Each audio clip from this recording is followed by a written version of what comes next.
QXChurch Life Transformation System Lesson number 8. This is Pastor Scott Conway. We are continuing with what is my plan, wrapping up this part of the 3 big questions of what do you choose, what is your plan, and how is that working out for you.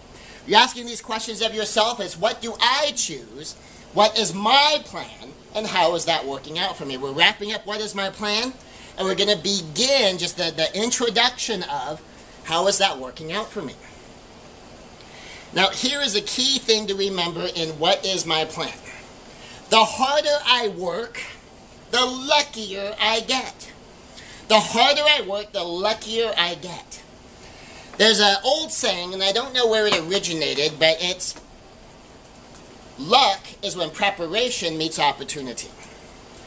So luck is when you're executing your plan and an opportunity arises that would not have arisen were you not executing your plan. Now, anyone who's gone to college with the intention of majoring in one thing, and while you were at college made some discoveries about some material and decided to change your major, understands this principle. That sometimes if you had not gone to college, you might not even have known about this whole field of study. Even if you knew it existed, you might not have known how interesting it was until you took that intro course in it, the 101 or the 110 or however your college numbered things. And because you did it, go, that's really interesting. I would like to learn more about that. Had you not been there, had you not begun the path you were on, you never would have seen this other path. A lot of business people, investors, because you're doing one thing, you begin to see the opportunity for another thing. Because you start down one path, you see the opportunity for a new path. Because you accomplish one set of things, you realize now your platform is different to launch into another thing. You begin to realize some things in life are exponential rather than linear. Some people who are working on making money begin to realize, okay, it took me 10 years to make my first million. Is it going to take you 10 years to make your second million? Probably not. But if you're thinking, okay, you got to get $100,000 a year and keep going, by the time you've made your first million, you begin to realize, I know what I'm doing. And that second million might come in 5 years. Or 2 years, maybe even 1 year. Because now you know what you're doing. Now you're on a path. Now you understand, and your launching pad is different. The harder I work, the luckier I get. It's amazing how many lucky breaks come to those who are constantly engaged in inspired, massive action. It's because you're inspired by massive action. You're doing a lot of things, that doors open. You walk by windows of opportunity that you would not have seen otherwise. Sometimes the ultimate point of the path you're on is not the path you're on. Sometimes the ultimate point of the path you're on is not where this path goes. That the ultimate point of a path is what it lets you see as you walk the path. Sometimes the ultimate point of a path is the forks in the road you can only see when you walk that path. The new mountaintops, the new castles, the new vistas that you see only because you walked this path. The new people you meet, the new places you go, that you only see because you walked the path. And to keep that in mind, the harder I work, the luckier I get. It's also amazing how much inspired, massive action it can take to fully maximize the opportunity in lucky breaks. So when you find a lucky break, you find a window of opportunity, you find a new path that you can walk that can lead to someplace amazing, that can take a lot of work. That you see something, go, I could do that. Sometimes the transition takes a lot of work and the path might be easier. Sometimes the transition is easy, but the path is harder. Sometimes both of them are incredibly difficult, but the destination is worth it.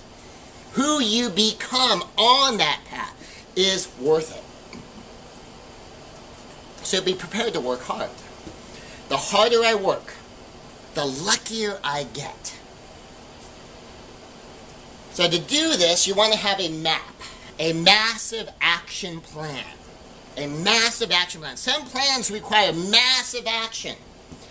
A massive allocation of resources.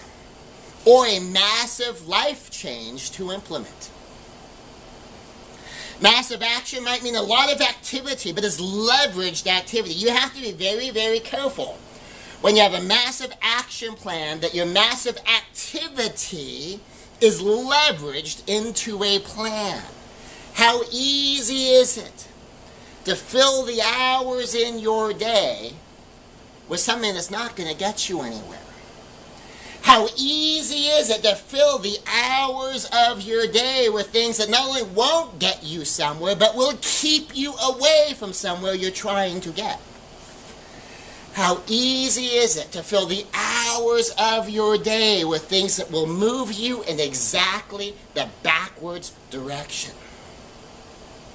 So in your massive action plan, while you're taking massive action is not necessarily the same as massive activity. There are a lot of people who accomplish nothing in life who have filled all the hours in their day with something, with nothing. How easy is it? So if you have a massive action plan, you need to take massive action. Make sure your massive action does not get displaced by just activity, by meaningless activity, by sabotaging activity. And to make sure you leverage in your action, your time, your energy, your resources to get things done.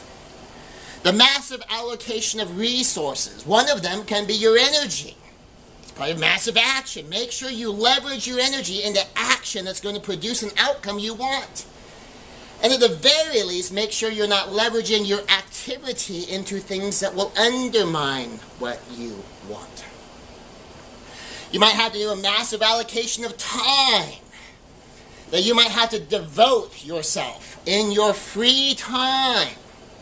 To take your free time and leverage it into meaningful time, into time that produces outcomes for you. Your massive allocation of resources might be your money. Now, just like everything else, your money can be something where you don't know where it goes. Just like some people say, well, what'd you spend so much time on? I don't know. I just ran out of time. Well, what were you doing? I don't know. Nothing important. It's just all my time was gone. Same thing with money. Where'd all your money go? I don't know. A multi-millionaire who trains business people in how to become multi-millionaires, like a lot of parents, was not able to pass on the totality of his wisdom about finances, as wise as he was, as much as professional people came to him for his financial wisdom and insight and understanding, was not able to pass this on to his child.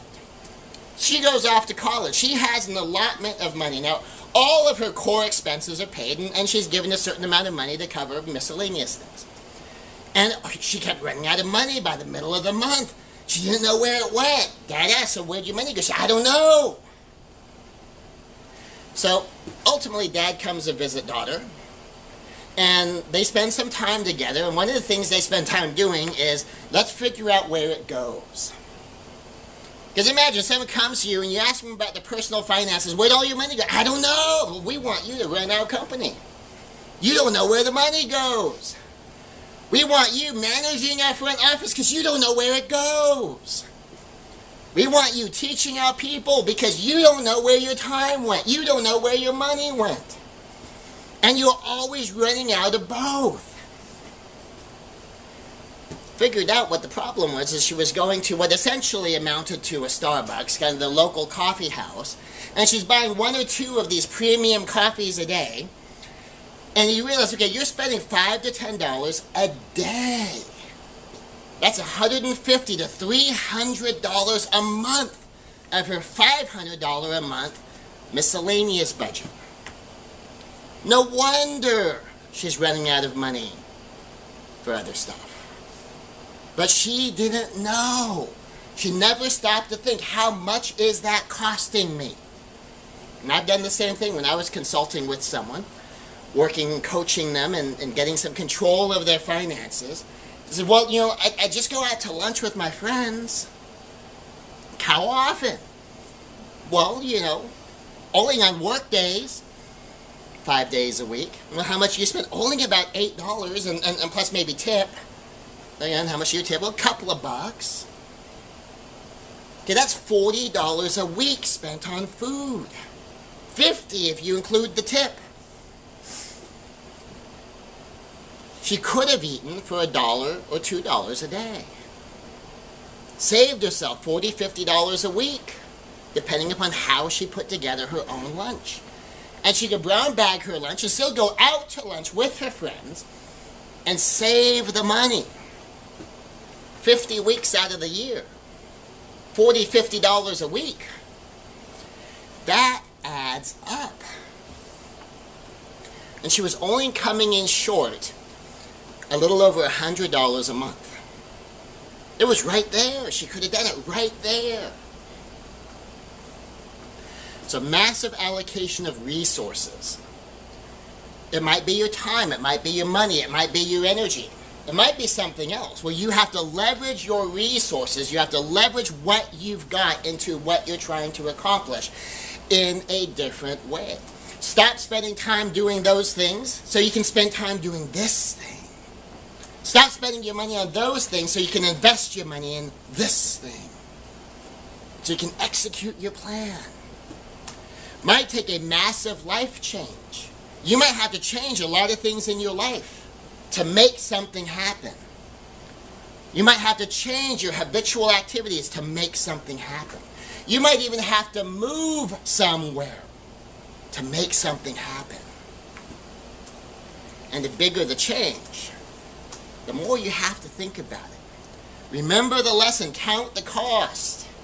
Understand what it's going to cost before you go in. So when you're paying the price, you're not shocked and amazed that there's a cost.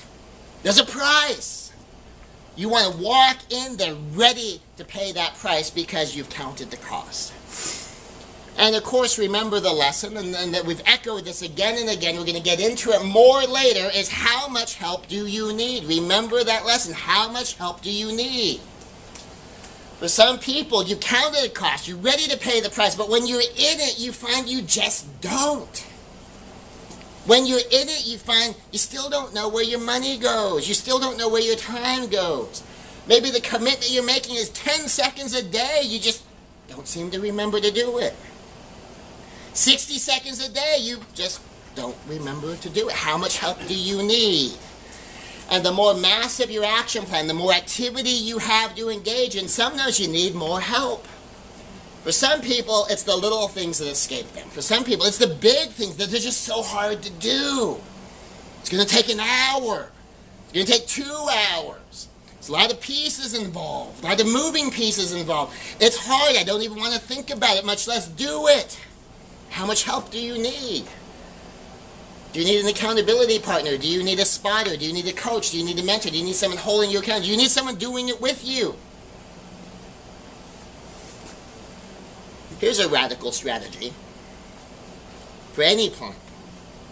We call it burn the ships. Now, you may know the story of Cortez. Now, no matter what you think of Cortez's arrival in the New World, one of the things that he did that is worth considering is he arrived and he burned the ships. They had two choices: we succeed or we die. Now, I don't recommend you succeed or die, but this burn the ships, the 100% commitment, is a strategy to consider. The do or die, everything's on the line. We're going to make it. We're going to make it because we're going to give it everything we've got. Everything's in here. Now, that is at the far edge of a radical strategy. Now, there are times when this is appropriate, when you have no plan B. It's plan A or we're dead in the water. Now, you know when this is the best strategy to have? when you're going to be dead in the water anyway. That if we do nothing, the company is going under. That we have negative cash flow. We're coming to the edge of bankruptcy. There will be no survival for this company unless we do something radical and succeed. That's it. Well, maybe you could allocate your resources to dying a slow death. Or maybe you could take that gamble and say, all right, while we still have the money to do it, while we still have the staffing to do it, this is our chance to succeed. We invest everything we've got in this product. We invest everything we've got in this distribution of this product. If we succeed, we have a company. And we can be incredibly successful. And if we fail, the company was going down anyway. And in a situation like that, burning the ships is probably, honestly, going to be your best strategy. Same thing with self-defense. If somebody is going to murder you, if someone's going to murder your family, and you go, I don't know if I can win. Well, what happens if you don't try? You lose everything. It's going to be horrific. What if you try and you fail? You're going to lose everything. It's going to be horrific. Well, you may as well try. At least you have a chance. Now, there's somewhat lesser versions of burn the ships, and that's where you're going to change everything in pursuit of a goal. Some people who uproot themselves from where they live, the life they had, and they move somewhere, and they know once I leave, there's no going back. That bridge is burned. I can't cross back the other way. The ships are burned. Everything is on the line. This works, or the game's over. Sometimes you got that. And so sometimes you invest yourself. And sometimes you need to invest yourself. Maybe even not to the point where there is no plan B.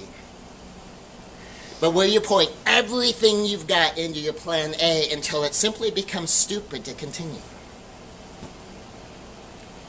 And especially when the path you're on is going to end the game anyway. And you have a chance. Sometimes taking that chance at least gives you an opportunity to come out the other side okay. And that's probably when you'll find it's most appropriate to burn the ships. Now, ordinary strategy is plan A, B, C, D, etc. A plan A, B, C, D strategy means you're open to change. Now, if you build this into your plan, then you're ready to switch plans depending on outcomes. You might let a goal go if it's proving to be more costly than you're willing to pay, where you start off on this path, but you already have built into your plan, if it's going to cost more than this, I'm done. If we have to invest more than this, we're not investing that. Maybe we're willing to invest our savings. Maybe we're willing to take a mortgage on our house up to this level, but if it's going to risk our family's home, we're not doing this business. So sometimes you will decide beforehand, here's the ceiling on my costs. Yes, I want to go back to school for a degree. But if it's going to cost more than this, I'm not doing it. Maybe it's money. Maybe it's time. Maybe you find that what you have to do to get your degree isn't worth it. So say, for instance, if I decided to get a PhD in psychology, and I find a school that has an online program. Hey, great, I can do that from home. I can be with my family. I can be with my other work. And then I find out when I'm getting into it, or I'm really beginning to execute plan A and setting up all the things I need to do to walk down that path, and I find out that there's a 1-year internship and I have to go to Washington State and live there for a year to do my internship. Go, whoa, whoa, whoa, whoa, whoa, I don't know if I'm willing to do that. That cost is too high. That part of the conditions of me pursuing this particular goal is that I wanted to make sure that I could move forward and be with my family, to be with my church, to be with my martial arts school. And if I'm going to have to leave for a year, I I can't relocate my family for a year. Their life is here. And I'm not going to leave my family for a year. My place is with them. Plan B. You might shift from a destination goal to a compass heading goal. You might shift from a destination goal to a process goal. And just see, well, what outcome do I produce with this process? And whatever outcome I can produce with this process, I will settle for that. You might have plan B already worked out. So you build it into the beginning of your plan. You might have plan Bs to create plan B if plan A isn't working out. And you've decided what working out looks like. By including a plan shift into your planning, you are incorporating the third question. How is that working out for me? That you build in, okay, I've got plan A. How is that working out for me? Oh, cost is too high. All right, let's shift to plan B. Plan A was this destination goal. I'm getting my degree. I'm going back to school. I'm getting that master's degree in 1 year. Beginning plan A is like, whoa, that's going to take how much time? I've got a family. I don't want to take all my time away from my family. I might have to move away. Well, I'm not willing to move away. Okay, plan B. Don't go to that school. Plan B. Let's find a local program. Maybe it'll take me 2 years. Maybe it'll take me 3 years, but I can be with my family. Plan B. Sometimes plan A is simple as plan A is not working. All right, plan B. Let's come up with plan B. Let's investigate other alternatives. See if I just need to let the goal go. Planning idea. Build in flexibility. Build in flexibility. Remember, you are human. That means you will not be perfect. I don't know if anyone else has noticed this about humans. Humans are not perfect. Remember, life is life. And sometimes stuff happens. I don't know if anyone else has ever had stuff happen in your life. I've had stuff happen in my life where it's not going according to plan. So be flexible enough to be human. Be flexible enough to live life. To understand life happens. Stuff happens. Be flexible enough to accommodate that. You can build in flexibility. Sometimes you can't build in flexibility, but in general, build in flexibility. And here's a key on plan Bs and on flexibility. Only change for something better. Let me say that again.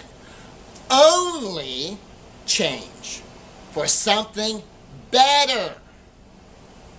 If you're going to change your plan, change it for something better. If you're going to let go of a goal, change for something better. Now, better doesn't always mean bigger and more grandiose. Better means you've looked at your options and you've decided this is a better plan. This is a better goal. This balances the costs better. Can be you're pursuing a lofty business goal and you realize this is costing me my family. It would be better to scale back my business goal and invest more in my family. That's something better. You want to be looking for something better, and you change for something better. Sometimes when you're following your plan, you become more aware of the costs than the goal. Sometimes you become more aware of that price you're paying than you are aware of that reward you're receiving. And sometimes people will want to quit. Saying I heard a long time ago is you will want to quit every good thing you ever do. At some point in your walk on anything, you will feel like you want to quit. You will feel like it's not worth it because while you're paying the price, you lose sight of the product you're producing, the result you're receiving. You're aware of the cost, but not the reward. And when that happens, you'll feel like you want to quit. You have to be wise. A basic rule: abandon your plan only if you have a new plan you believe is better. Not that you rationalize is better. Not that you can justify is better. Not that you can make sound better, but that actually is better. Has to actually be better. And you have to really be ready to walk it out. Not just start. And if you have a history of starting and not walking it out, how much help do you need? If you have a history of maybe making decisions that don't play out, maybe you need someone else to take a look at it with you or for you and give you a more expert opinion, a more experienced opinion. And finally, soak your dreams, soak your goals, and soak your plans in prayer. Now you may notice, even though this is a Christian life transformation system, that I talk very little about praying over everything, soaking it in prayer. Because what I found over the years is a significant percentage of Christians, one of the things they need to put on their goal sheet is to pray regularly. And if you already pray regularly, you're already walking into this and thinking, obviously, you want to pray through all of these things, and it's self-evident to you. If you're not a real praying person, if you don't make a habit of really praying through things, telling you to do that is then way beyond you. Now, in lesson number 12, we're going to spend more time on this subject. But I do recommend you soak your dreams, your goals, and your plans with prayer. Soak them in prayer. Don't just utter a prayer and go. So the quick introduction. The question number 3. How is that working out for me? Check plan, execution, and outcomes produced. So how is that working out for me? Well, how well are you following your own plan? How is that working out for me? What outcomes are you getting? How is that working out for me? Are changes warranted? Upgrades? Maybe downgrades are warranted. You can check by your calendar or you can check by event. You can decide when you'll check in and how you'll know. Remember the what according to whom. Sometimes when people show up for karate, one of the things they say was, well, we're going to try it out for 6 weeks and see if he likes it. So what are they saying? Well, we're going to evaluate in 6 weeks, and the standard is whether or not our kid likes it. Or you could go, well, we're going to try it out for 6 weeks and see if we think it's good for him. Well, then you know, okay, we're still doing the 6-week window, and our standard is, do we think it's good for him? Or it could be a blend of both. Well, we're going to try it out for 6 weeks, and we're going to see if he likes it, so he'll do it, and we think it's good enough for him to invest in it. Then you know, okay, well, we're still checking in 6 weeks, and it's a blend of standard. Does he like it enough to do it, and do we think it's good enough for him to invest the time and the money and the effort it takes to do it? So what according to whom? How is that working out for you? And in the next lesson, we really start to dig into the how is that working out for me. So remember, your 3 big questions. What do I choose? What is your goal? Destination goals, process goals, compass headings. What is my plan? Put together a plan. And how is that working out for me? Evaluate and be prepared to make